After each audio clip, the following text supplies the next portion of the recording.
ওই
মল্লা না তোর পর ফারাইব দিস করে মা কি দে মা রুগা কর কতি করি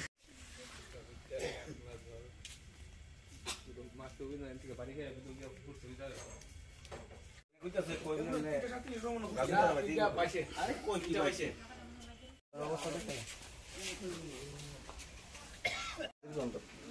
আমরা চারজন আসলাম কাটা নিয়ে আর ওয়াইফ কাটার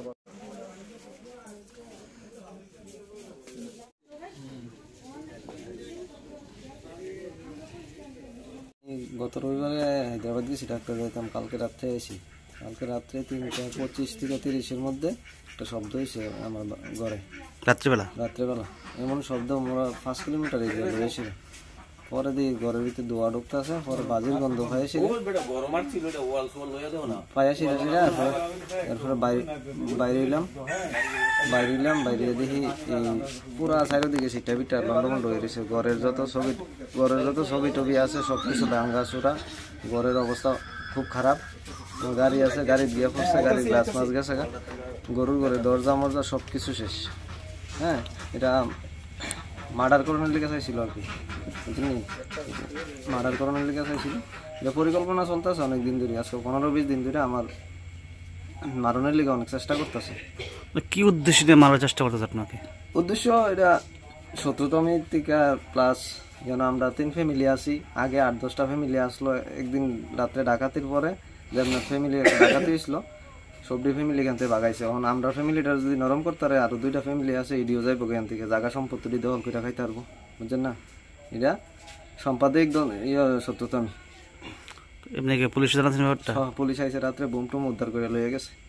আর বিশেষ করে একটা ফ্যামিলি এখন ইদানিং 1 মাস ধরে আমাদের ফ্যামিলির পিছে অত্যাচার করতেছে, হুমকি দিতেছে, ধমকি দিতেছে। এটার নাম সবকিছুই জানানো হবে পরে। আপনার কাউকে ধারণা হয়নি? আপনার ধারণা হয়, এখন আমি বলবো না, পরে আমি বলবো। আপনার নাম? রাজু দেব। কোন জায়গাটা? এটা কমলেশ্বর চা বাগান। গত রাত্রে 4টার দিকে রাজু আমার কাছে ফোন দিছে, ফোন দিয়ে গেছে আমার বাড়িতে বুম দিছে, একটু দেখে যাও তাড়াতাড়ি। আমি আইলাম সকালে 6টার দিকে, আইয়া দেখলাম খুব মানে ক্রিটিক্যাল অবস্থা বাড়িটার মধ্যে, গাড়ি গুড়ি সব মোটামুটি অবস্থা খারাপ হয়ে গেছে। তারপরে আমি আইলাম, আইয়া দেখলাম, তারপরে জিজ্ঞাসলাম থানা আইসিনি, হয় থানা আইসে, থানা এসে বুমটু মুদ্রা করে নিয়েছে। আমার একটাই দাবি থাকবো, এর সুষ্ঠু তদন্ত বিচার করানোর। আপনার এলাকায় বিশেষ হিসাবে কি ধারণা থাকতে পারে এটার মধ্যে, কি জড়িত থাকতে পারে? এমনি তো কিছু কইতে পারতাম না, এমনি তো তারা 3 ফ্যামিলি আছে যেহেতু, আর সবাই তো অন্যরকম অন্য লোক আছে।